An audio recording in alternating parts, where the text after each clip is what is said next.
最近，珠海金灣紅旗鎮三板河上演水上狂飆，14支龍舟隊揮槳激戰，400米直道競速浪花飛濺，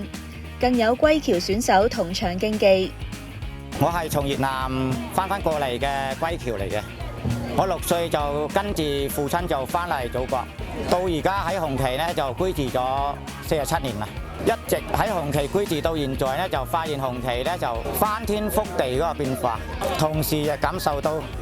祖國對我哋歸僑一個接納同埋包容，就好似爬龍舟賽一樣，同舟共濟嗰個精神。從水上人家到岸上安居，當地聯動糖廠藝術區、水鄉文創園等，寫出文旅融合新範本，帶旺15公里水鄉經濟。